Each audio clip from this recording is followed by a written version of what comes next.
वसईत हरवलेल्या 3 अल्पवयीन मुली आहेत त्या सापडलेल्या आहेत आणि माणिकपूर पोलिसांनी त्यांच्या संपूर्ण टीमने मोठ्या शिताफीनं CCTV परिसर चेक करत ह्या मुलींना ताब्यात घेतलेला आहे। घटना अशी आहे की 3 तारखेला वसईच्या एका गावातून या 2 अल्पवयीन सख्या बहिणी आणि त्यांच्यासोबत घरात राहणारी एक 15 वर्षाची अल्पवयीन या घरातून बाहेर गेलेल्या। रात्री 12:30 वाजता त्यांचा प्रवास सुरू झाला आणि सकाळी 5:30 वाजता जेव्हा त्यांची आई त्यांना उठवायला गेली तेव्हा मुली घरात नसल्याचं जे आहे समोर आलं। यानंतर माणिकपूर पोलिसांनी जे आहे अपहरणाचा गुन्हा नोंदवला होता आणि त्याच प्रकरणी जे असं समोर आलं होतं की ती 2 मुलं त्यांच्यासोबत ही माहिती पोलिसांना मिळाली होती आणि पोलिसांनी अखेर 24 तासाच्या आत 150 CCTV कॅमेरे चेक करून आणि 2.5 तास चालपीट तुंगारेसोबत जंगल सोडून ह्या मुलींना जे आहे की सुखरूप पुन्हा त्यांच्या आईवडिलांच्या स्वाधीन केलेलं आहे। या मुलींचा प्रवास कसा होता हे आम्ही तुम्हाला सांगणार आहे। 3 तारखेला रात्री 12 वाजता या मुलींचा जो प्रवास सुरू झाला, यांनी घरात कोणाला काही न सांगता या 2 सख्या बहिणी आणि त्यांच्यासोबत राहणारी 15 वर्षाची या 2 मुलांसोबत जे आहे त्यांनी आपल्या घर सोडलं। यातली 2 मुलं आहेत, त्यातला एक अल्पवयीन आहे आणि एक 19 वर्षांचा आहे। त्यांनी आपलं घर सोडलं आणि थेट गाठलं वसई स्टेशन। रात्रीची वेळ होती, त्यांना रिक्षा भेटली नाही, त्यामुळे त्यांनी आपल्या गावापासून वसई स्टेशन हे चालत गाठलं। जवळपास 2 किलोमीटरचा प्रवास हा त्यांनी पायी केला।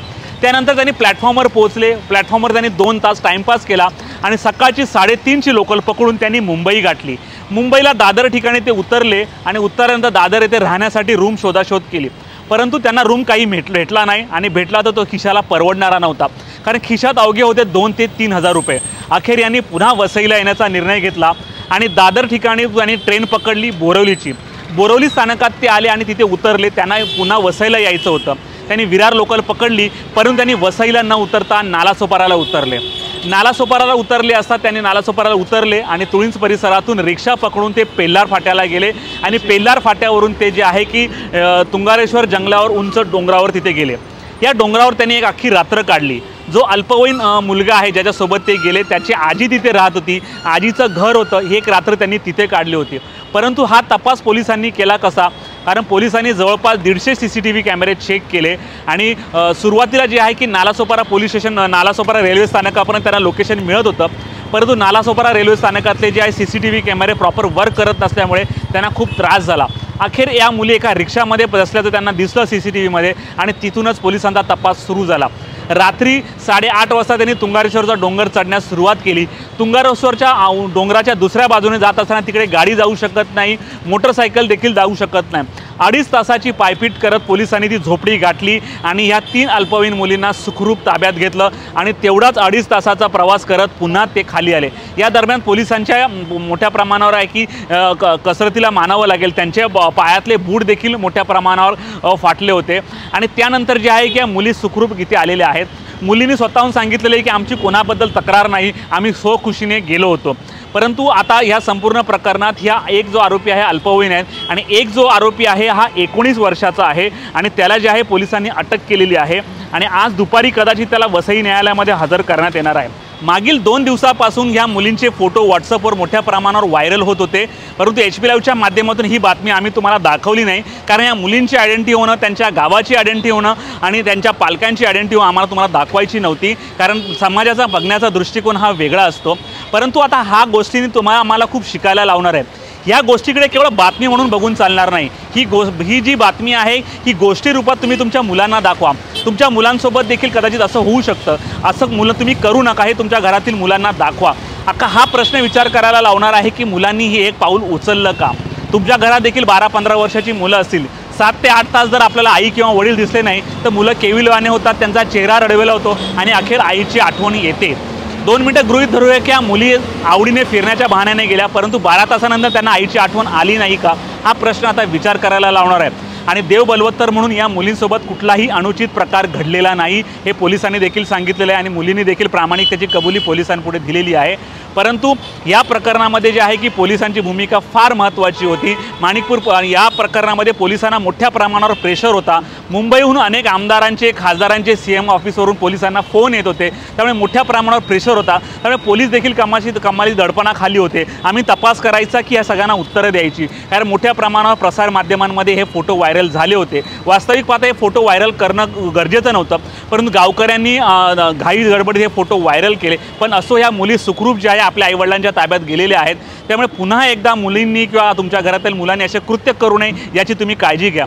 या संपूर्ण टीमचं अभिनंदन करावं लागेल। माणिकपूर पोलीस स्टेशनचे जे पोलीस निरीक्षक आहेत राजू माने आणि सनील पाटील यांची महत्त्वाची भूमिका आहे आणि या तपासासाठी जवळपास 50 पोलीस कर्मचारी जे आहे की कामाला लागले होते। 5 टीमच्या माध्यमातून सर्वजण कामाला लागले होते आणि 24 तासामध्ये हा गुन्हा उघडकीस आणला आहे।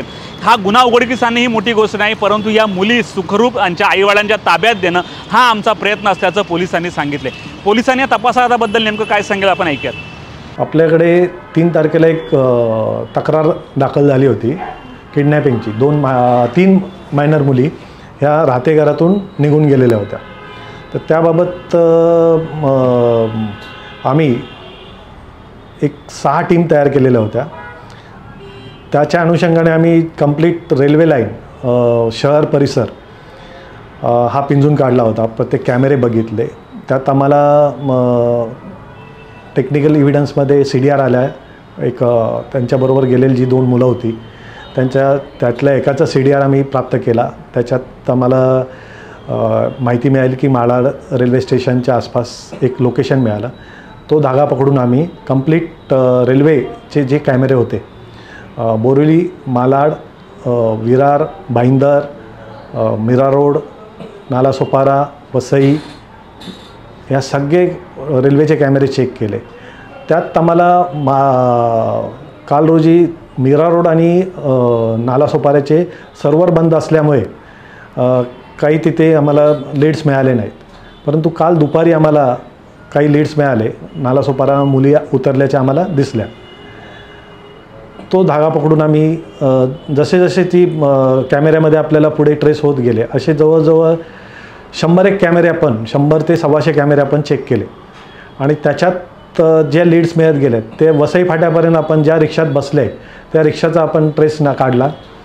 तिथून पुढे वसई फाट्याला ते उतरले। वसई फाट्यावरून ते डोंगरावर तुंगारेश्वरला गेल्याची एक माहिती मिळाली आपल्याला। त्या लोकांना फोटो दाखवत आपण पुढे गेलो त्याप्रमाणे ते मिळाले। आता ह्याच्यातला जो एक मायनर आहे त्याची आजी वरती राहते तुंगारेश्वरच्या वरती डोंगरावर, तर ते तिकडे गेले असतील ही एक अंदाज बांधून आम्ही पुढे एक 2-2.5 तास आमची टीम वरती चालत गेली आहे। एक 12:30 वाजता हे घरातून निघालेले आहेत रात्री। 3 तारखेला 12:30 वाजता रात्री घरातून निघालेले आहेत आणि ते चालत स्टेशनला आले। पहिली गाडी पकडून हे दादरच्या दिशेने गेले। दादरच्या दिशेने तिथे उतरले। ईस्टला काही राहण्याचं व्यवस्था बघत होते, परंतु तिथे काही झाली नाही म्हणून पुन्हा ते बोरिवली ट्रेन पकडली आणि परत बॅक केलं याने। बोरिवली पकडले, बोरिवलीला उतरले। बोरिवलीला त्यांच्या इमेजेस आम्हाला कॅमेऱ्यामध्ये मिळालेल्या होत्या। तिथून बोरिवलीवरनं ते विरार गाडी परत पकडली त्याने आणि ते टुवर्ड्स विरारच्या दिशेने आले, परंतु मधल्या पिरियडमध्ये इथले कॅमेरे बंद असल्यामुळे नालासोपाऱ्याचे त्यामुळे आम्हाला ते लीड मिळाले आहेत। थोडासा हा वेळ गेला त्यामध्ये। बाकीच्या सगळ्या कॅमेऱ्यामध्ये आपण त्यांना ट्रेस करत होतो, परंतु जेव्हा हे कॅमेरे चालू झाले तिथून पुढे आमचा प्रवास व्यवस्थित म्हणजे त्यांना शोधण्यामध्ये आम्हाला मदत झाली। नालासोपाराला उतरले। सर आपली टीमला किती टाईम लागला वर चढायला आणि त्यांचे जुते फाटलेले आणि वर ते बिबटे जनावर पण आहेत, काय बोलणार याच्यावरती? नाही, कंप्लीट आमचे जे सनील पाटील म्हणून आहेत आमचे आणि त्यांची टीम ह्याने भरपूर मेहनत घेतली याच्यामध्ये आणि अक्षरशः 2 ते 2.5 तास हे चालत वरती गेले आणि तेवढेच परत उतरून आलेले आहेत। म्हणजे त्यामध्ये त्यांची मेहनत एवढी आहे की कौतुकास्पद आहे सगळं आणि त्यांच्या मेहनतीला हे यश मिळालेलं आहे आणि आम्ही त्यांना मॉनिटर करत होतो। आमचे सर्व DCP ACP पासून सगळे मॉनिटर करत होते आणि प्रत्येक ह्याचा आढावा घेत होते प्रत्येक मोमेंटचा त्यांच्या। सर पालकांना काय तुम्ही आवाहन करणार अशी घटना नाही होईल म्हणून? पालकांना हेच आवाहन करणार की मुलांच्या रेग्युलर त्यांचे जे काही फोनवर जे काही बोलणं होतं आहे, कोणाशी काय बोलत आहेत, काय चाललेलं आहे, घरामध्ये काय अडचण आहे, मुलांना खरंच काही त्रास आहे का, आणि एक तर ह्याच्यामध्ये पॅरेंट्स थोडेसे आई त्यांची शिक्षिका असल्यामुळे आणि वडीलसुद्धा बाहेरगावी गेले असल्याने काय मला वाटतं शेअरिंग झालं नसेल, काही ते असेल परंतु मुलांवर लक्ष द्यावं.